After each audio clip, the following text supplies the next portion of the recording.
خوش رہو، تمہیں کیا تمہارے فرشتوں کو بھی یہ خبر نہ ہوگی کہ میں یہ خط تمہیں کہاں سے لکھ رہی ہوں؟ بس اپنے کمزور دماغ پر زور نہ ڈالو۔ سنو، میں یہ خط 20,000 فٹ کی بلندی پر اڑتے پاکستان انٹرنیشنل ایئر لائنز کے ایک بوئنگ جہاز میں بیٹھی لکھ رہی ہوں۔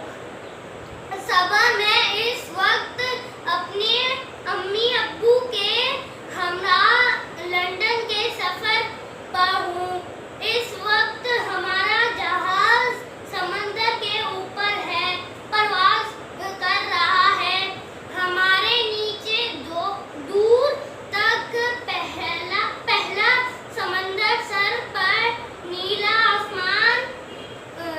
آسمان اور اس سے اوپر وہ طاقتور ذات ہے جس کے سہارے ہم سب رواں دواں ہیں۔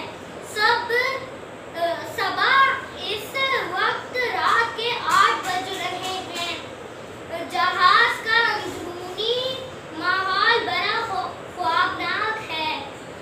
کوئی سو رہا ہے، کوئی جاگ رہا ہے، کوئی ٹی وی دیکھ رہا ہے، کوئی ہلکی موسیقی پر سر دھن رہا ہے، اور میں ایسے میں تمہیں خط لکھنے میں مصروف ہوں۔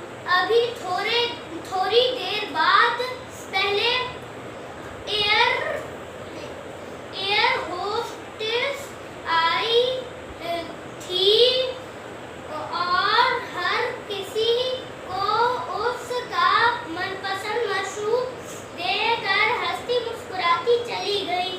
میں نے بھی کولڈ ڈرنک لے رکھا ہے۔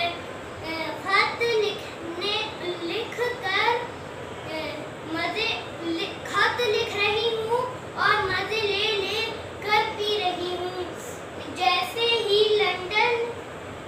لندن کی ہوائی اڈے پر اتروں گی، یہ خط ڈاک کے ڈبے کے حوالے کر دوں گی۔ دعا کرو ہمارا یہ سفر بخیریت گزرے۔ باقی باتیں انشاءاللہ واپسی پر ہوں گی۔ والسلام۔ دعاؤں کی طالب۔